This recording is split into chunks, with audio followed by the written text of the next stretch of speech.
Hi guys, Dave in Texas here. What we're looking at is a beautiful Cherry Burst Les Paul Gibson. I mean, it is a 4A top, guys. This is the real deal. I mean, it is a beauty. Okay, it's a standard. You know, one set of pinstriping on it or binding on it, but you don't get much better than this. What type of these Burstbuckers? Burstbucker 2s, 1s. Man, oh man, how old is this guitar? It's 2016. God, it is absolutely immaculate. So he takes very, very good care of his guitars. Check out the back, so there's any belt buckle rash. Not a bit, guys. That big old hunk of mahogany. Okay, here we go. Now, looking at this, he wants it set up, and there's not a lot to do, except for the fact it's never been oiled on the fretboard for 2 years. And that's not a good idea, because what happens on these, as you know, these boards get dry, especially in Texas heat, and you'll have frets start to pop out and get loose and change their sizes. And since you have these nibs on these Gibsons, you actually push these nibs right off the board itself as these things pop up. So when your board dries up, that's what's happening. That's why you don't want a dry board. Okay? And that's what we're about to do right now, and explain to him what's going on. Now, one thing also nice about these is that they've finally taken the hint and started doing the nuts properly on these. They dropped the angle back towards the head, the same angle as the headstock angle, 17 degrees. And they cut the string parts right where the tip of the string, as it meets the nut, is really the main thing in contact, and the rest of it lays across the back of the nut. Let me show you this. This is the proper way for a nut to cut. Alright, see this, guys? You got contact here at the front, you have the 17 degrees back, you can still feel the top of the string. Now, this one's proper, this one's proper, this one's too deep, that's too deep, that's too deep, but this is wear and tear on this, on plastic especially.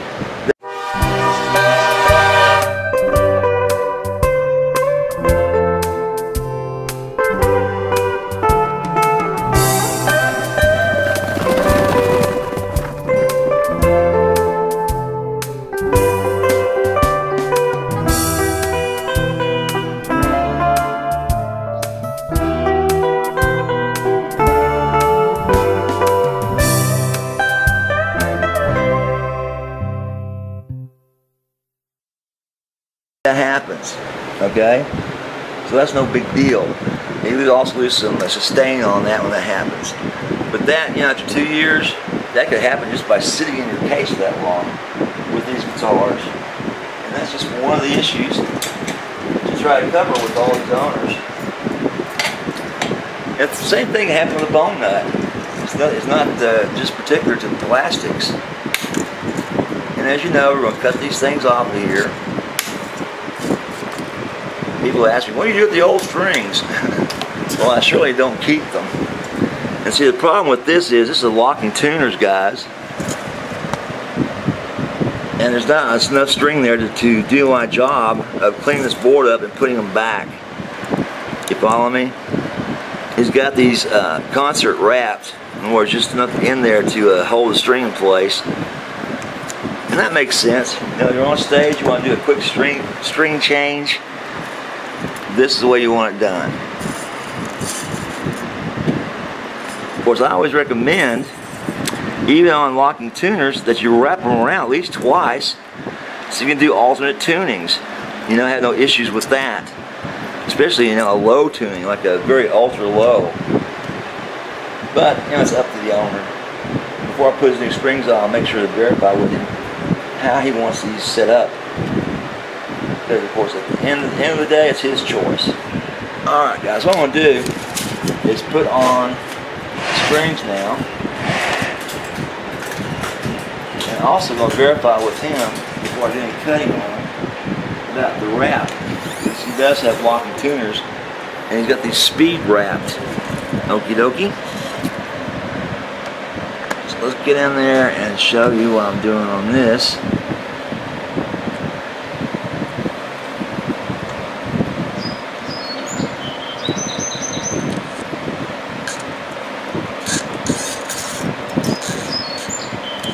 That's the good news. You see this nut? That string's riding it. Now it's 11 change from 46 to 44 or 42 on these other ones, on these 9s. That could be the reason why it's riding too much high on this nut. There's not enough nut there to hold the string in place. Okay? But since he's changed to this 11 and went from a 48, from a 42 on most of these, we're going to adjust this nut again. This is just not enough there to hold it. You know what I mean? I put 2 wraps around that column. Now locking tuners, I'll lock it down later. It's not that big a deal. The thing is, not only can you change the tuning on it, once you have it on there, you can actually take it back off again. And have any problems putting it back on. Okay guys, believe it or not, while I was sitting there talking, I forgot to clean his frets up, polish them up. Duh! So we're going to go back and do them once again, or do them for the first time it looks like, and get them nice and shiny again. And take all that micro scratches out of here. So it polishes up really nice, and it feels smooth to your touch with your fingernail.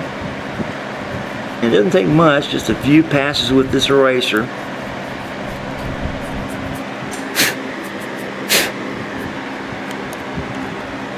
You see a difference? I do, I see it. Feel it with your fingers. Is that smoother? Don't push down, just let it glide across there. Now do it on this one. You feel nice? Yeah, see what I'm talking about? I can see the darkness too. Oh yeah, it's an indication. Okay, so guys, we're going to go ahead and do this on his frets. Get them all nice and polished back up again where they're supposed to be shiny. These are nickel steel alloys from Gibson. These are the good ones. Because these are the common size frets. They're not jumbos or anything. They're just the regular size Les Paul frets. Get all that nasty stuff off there. But man, oh man, when these things shine, you can't see in the camera that much, but you can hear when you're sitting here watching it. You can see it go from a dull pewter kind of look, like the metal pewter, to a shiny silvery look. And it makes all the difference in the world the way these things feel and play. And that's what it's all about. Now, it's just for looks, who cares, you know? But when it makes it nicer to play it, that's when it makes a big difference. And that's what you want. You want this thing as smooth and as silky as you can when you're pulling strings across these frets, like pull notes, especially on pull notes. So we're going to cut away now, finish this up, not bore you all to tears. So hang in there, guys. Okay, as usual, I'm forgetting to do stuff here with somebody here in the shop with me. It never fails. I'm trying to get this thing done for him so he doesn't sit on his heap so long. And what we're doing right now, we're adjusting the pickups so that they're in the proper playing position. And as usual, these Les Pauls, they're all pretty much too high and need to be lowered. And what happens is the string doesn't get a chance to do its thing.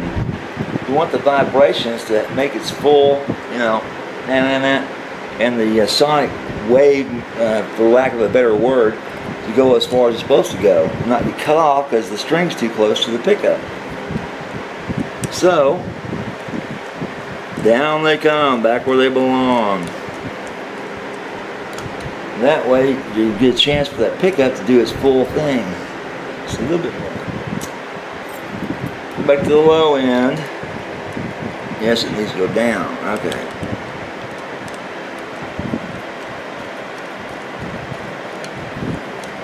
Okay, now, let me think before I decide too soon. Let's do this. Let's wipe this guitar down. It should be wiped down. Get all my hand schmutz off here, my fingers. Okay, now she's nice and shiny again. And guys, you see what I'm doing? I'm pretty much polishing everything on this guitar that I touch with my hands or my body. And that's what you should do when you finish playing it. Take out your cloth or your chamois and wipe that sucker 100% down. Okay? So, we're going to cut away. We're going to tune it up again because it's going to go in and out for a while. And we're going to play it. Hear how it sounds like the true voice of this guitar. So hang in there. Hi guys, Dave in Texas here, and what we're looking at is another beautiful little Les Paul. It's kind of like the Les Pauls. It is a gold top standard and classic. Sorry, it's classic, right? And brother, is it classic? It's got a beautiful body on it, just spot free. Like it just came from the shop. And look at that back. Whoa, just nicey nice. And I just noticed it's got that new textured cover on it. That's new. Okay. All right. So this one also has the nibs on the binding, so it's probably 2014 and above, or 2016 and above. Nice guitar. Nice. All right.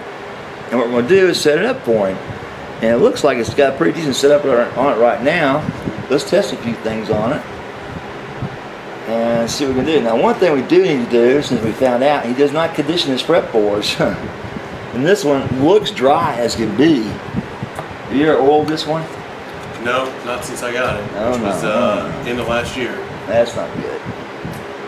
Once every 3 to 4 months, you know. Let's see what kind of setup it's got. Whoopsie. Well, it's too low there. And way too low there. So this is probably going to fret buzz like crazy. Yeah, it fret buzz like crazy, guys. And it's just because it's too low, okay? It's not because it needs relief on the neck. I'll find that out later once I address this bridge. But in the meantime, it's time to loosen up on these strings and get him new strings on here. Clean up his fretboard and get that set up. So that's all nice and clean. And it's been treated. And as I explained to him before, we want these fretboards to have some moisture to them so those frets don't pop out. Because when the fretboard dries out, guess what happens? The frets come loose. Okay guys, well, it's soaked every bit of that linseed oil up. So it's just dry, way too dry. Like I said, that's when nasty things start to happen. Wood cracks, it splits, and the frets pop up. So it's never been oiled, ever. And I think they do it in the factory, you know, or they're told to do it when it arrives at the Guitar Center or wherever it's being sold. They tell them to do it, but I don't think they do. It is a little pain in the butt to do it. You know, if you had 100 guitars, yeah, that would be a pain in the butt to do. Let's give that a chance to see what happens. Of course, I'm still getting off gooch off of it from hand play, but this one's nowhere near as dirty as the other one was. This one's relatively really clean, but oh so dry. Again, not a good thing. Never good to have it dry. Okay, guys, this thing is like new. These frets on this are like new. It's like they've barely been played. I'm just going to touch this up with the fret erasers. Just go over it real quick, but they look like they're in perfect condition.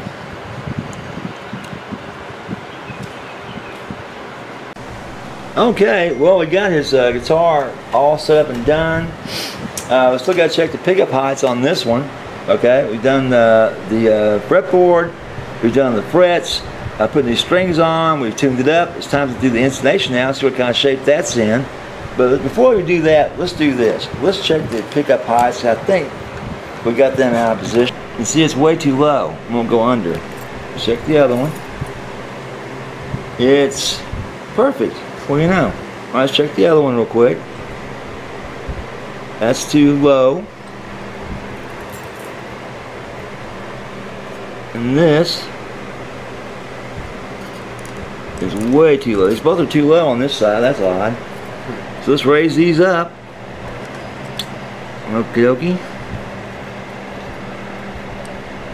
A couple of spins.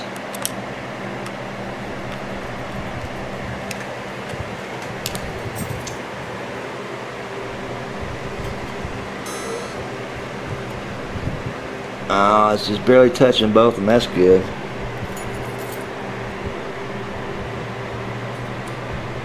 That's way still too low. That's no good. And what that does, it robs you of your tone.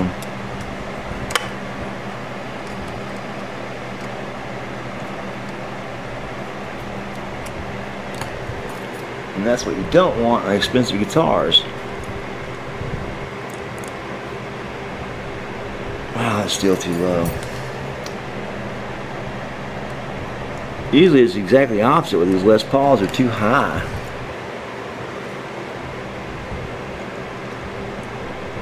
I'm gonna go with that, guys. That's close enough.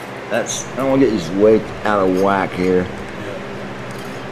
And this one's got to go back down again, so I raise the other one up so high.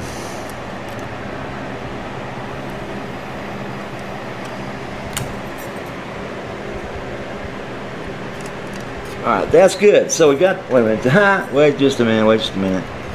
That's way too high too. Let's get this down where it belongs. Still too high.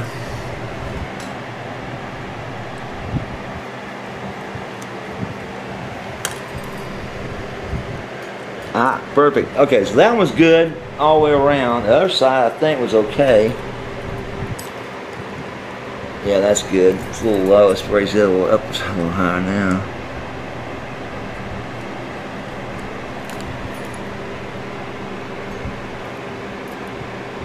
Yeah, it's just barely touching. Okay, that's what we want there. So those two pickups are set up just perfectly. So let's go all scratchy stuff off there now. And let's start working on getting this thing playing, okay guys? The next thing to do is check the intonation and get that set up, so hang in there. Okay guys, we just got this set up as gold top, this classic, it's a beauty, so hang in there. Wow. Okay. Turn it all the way up on your tongue, on your volume? Yeah. Alright, go ahead and play it.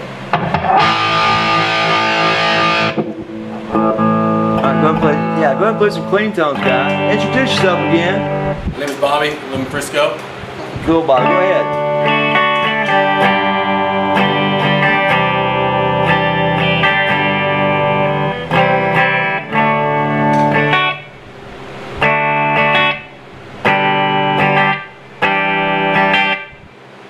Sounds good. Crazy. All right, hold on a minute, Bobby. Oh, let's hear some. There we go.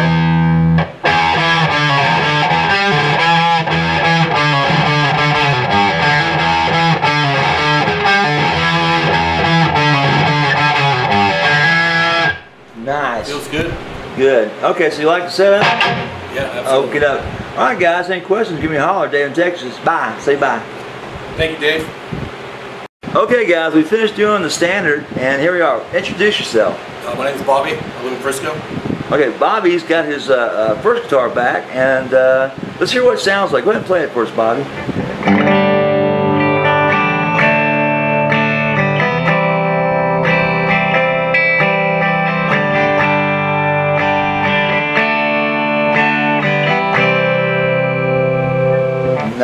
Nice tone to that guitar. Let's do something else here. Hold on a second. Now play it.